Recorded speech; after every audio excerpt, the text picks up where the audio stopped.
নমস্কার, আপনারা দেখছেন তুহিনার হেলদি রান্না। আজ আমি তৈরি করেছি আনারস মাখা। আনারস খুবই উপকারী আর সুস্বাদু একটা ফল। আর এই আনারসকেই আমি আরও মুখরোচক করে মেখেছি।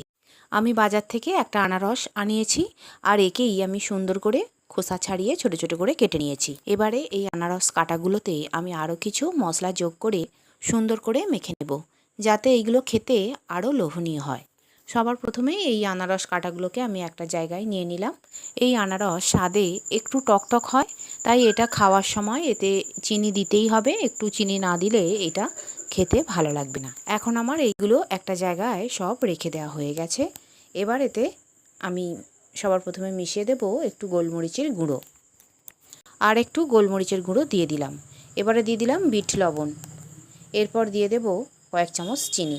মোটামুটি আমি 2 থেকে আড়াই চামচের মতো এখানে চিনি দিয়েছি।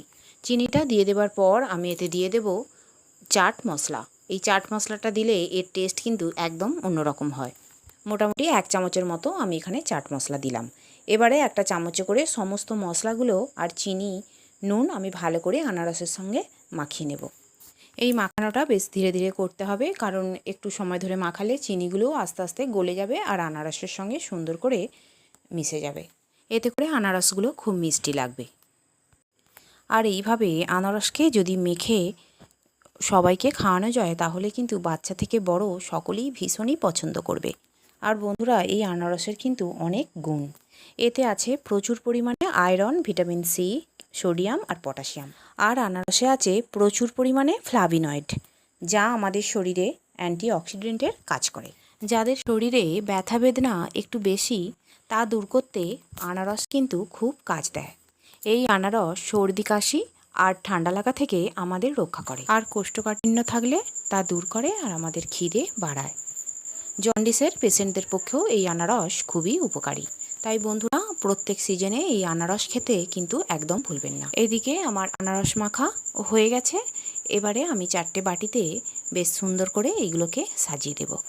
আর বন্ধুরা, আমার রান্না যদি ভালো লেগে থাকে আর যদি নতুন নতুন তেল ছাড়া রান্নার রেসিপি পেতে চান, তাহলে আমার চ্যানেলটিকে সাবস্ক্রাইব করুন আর পাশে থাকা ঘন্টাটি বাজিয়ে দিন। আর লাইক, শেয়ার, কমেন্ট করতে কিন্তু একদম ভুলবেন না। তৈরি হয়ে গেল আমার দুর্দান্ত স্বাদের আনারস মাখা। আর বন্ধুরা, আনারসের তো আমরা অনেক রেসিপি ট্রাই করে থাকি, তবে আনারস মাখা ঠিক এইভাবে একবার বাড়িতে করুন। দেখবেন বাড়ির সকলে খেয়ে এটা এত খুশি হবে যে আবারও আনারস মাখা বানাতে অনুরোধ করবে। তাহলে বন্ধুরা, আজই বাড়িতে তৈরি করে ফেলুন এইরকমই টক ঝাল মিষ্টি দারুণ লোভনীয় আনারস মাখা। আর আমার ভিডিওটি দেখার জন্য সকল বন্ধুদের জানাই ধন্যবাদ। ভালো থাকবেন।